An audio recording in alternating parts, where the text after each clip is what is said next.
ఈరోజు మా తల్లిగారు 11వ రోజు ఇహలోకాలని వదిలి పరలోకాలకి ప్రయాణించే మొదటి రోజు. మా తల్లిగారిది సుదీర్ఘమైన జీవితాన్ని మేము ఎందుకు ఆమె ఈ ప్రయాణాన్ని, ఈ చివరి దశని వీడ్కోలుగా, అంటే మీరందరూ బయట ఆ బోర్డు చూసుంటారు, సెలబ్రేటింగ్ అని, సెలబ్రేటింగ్ హర్ లైఫ్ అని. దానికి ఒక వివరణ మీకు ప్రేక్షకులకి కూడా, దీన్ని చూసేవారందరికీ కూడా ఇవ్వాలని అనిపించింది. దానిని ఒక సెలబ్రేటింగ్ అని కానీ, ఒక సంతృప్తికరమైన వీడ్కోలుగా కానీ ఎందుకు మేము అలా అనుకున్నాము అని అంటే, మా తల్లిగారు చనిపోయినప్పుడు నేను కానీ, మా చెల్లెళ్ళు, ఇతర కుటుంబంలో ఉన్నవారు అందరూ కానీ మొదట ఒక 1-2 అవర్స్ ఆ గ్రీఫ్ తప్పదు అందరికీ. ఆ ఉద్వేగం అది వచ్చి మా తల్లి మమ్మల్ని విడిచి వెళ్ళిపోయింది అనే ఒక బాధతోటి. కానీ ఒక 2 గంటల తర్వాత మేమందరం మా తల్లి ఈ జర్నీని, ఈ వీడ్కోల్ని మనం అందరం సంతోషంగా ఆమెని సాగనంపాలి పైలోకాలకి అని మేమందరం అనుకున్నాం. దానికి కారణం ఏంటంటే, మనకి తెలిసిన వాళ్ళల్లో, మనకి తెలిసిన ఎవరైనా సరే తెలిసిన వాళ్ళల్లో ఇటువంటి జీవితం అనుభవించి ఒక సుదీర్ఘమైన 94 సంవత్సరాలు బ్రతికి ఆమె లెగసీ అనగా ఆమె జీవితంలో ఆమె జీవించింది ఒక 1000 చిత్రాలు పైగా నటించిన ఒక స్టాల్వర్ట్, ఆయన నటుడితోటి ఆమె జీవితం సాగించింది. ఆ తర్వాత ఆమె కన్నవారిలో నేను, నా గురించి అంతగా మీకు తెలుసు కనుక నేను చెప్పుకోక్కర్లేదు. తర్వాత చిరంజీవి గారు ఒక స్టాల్వర్ట్, ఒక మెగాస్టార్, ఒక గొప్ప మానవతావాది. ఆయనని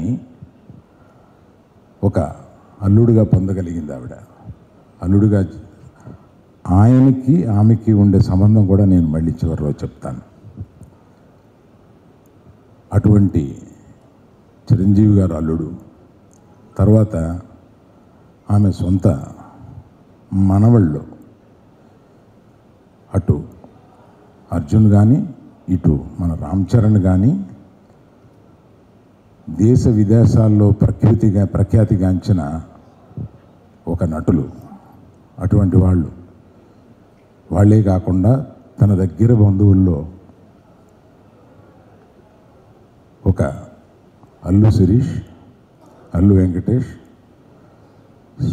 మన పవన్ కళ్యాణ్కి ఆమెకి ఉన్న సంబంధం కూడా నేను మళ్ళీ వివరిస్తాను. పవన్ కళ్యాణ్ గారు, ఆ తర్వాత కుటుంబంలో అనేక మంది ఎంతో ఉన్నత స్థాయికి చేరిన అనేక మంది ఉన్నారు. అందులో మన వరుణ్ తేజ్ కానీ, మన తేజు కానీ, ఇంకా ఇతర నటీమణులు కానీ ఎంతోమంది, ఇంతమంది తన లైఫ్లో చూస్తూ ఒక ఆశ్చర్యకరమైన విషయం చెప్తాను.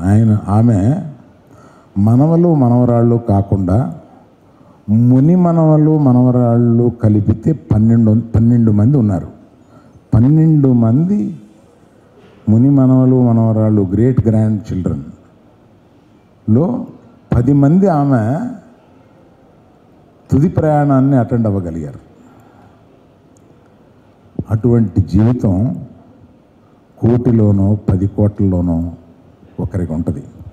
అటువంటి ఆమె జీవితం సాగిస్తున్నప్పుడు, జీవితం ముగిస్తున్నప్పుడు ఆ ముగింపుని మనం అందరం దుఃఖభరితం కాకుండా ఆమె ప్రయాణాన్ని మనం ఆమె మరణాన్ని అంగీకరించి ఆమె ప్రయాణాన్ని ప్రశంసించి ఆమెని ఒక సంతృప్తికరమైన వీడ్కోలుగా మనం చేయాలి అని మా కుటుంబ సభ్యులందరూ నిర్ణయించుకున్నారు. ఎందుకు ఆమెని సెలబ్రేట్ చేస్తున్నామో ఆమె లైఫ్ని, ఆమె తుది ప్రయాణాన్ని అనేది మీకు చెప్పాలని అనిపించింది. అది కాకుండా 16 ఏళ్ల బాలిక పాలకొల్లులో రాట్నం ఉడుకుతుంటే అల్లు రామలింగి అనే యువకుడు ఆమెను చూశాడు. చూసి ఆమెను పెళ్లి చేసుకోవాలని తల్లిదండ్రుల్ని వాళ్ళ తల్లిదండ్రుల దగ్గరికి పంపించి ఆమెను పెళ్లి చేసుకోవాలని అడిగిన సందర్భంతో స్టార్ట్ అయింది వాళ్ళది. ఆ ప్రయాణంలో మా నాన్నగారిని పెళ్లి చేసుకుని, ఆయన హార్డ్ కోర్ కమ్యూనిస్ట్, ఆయన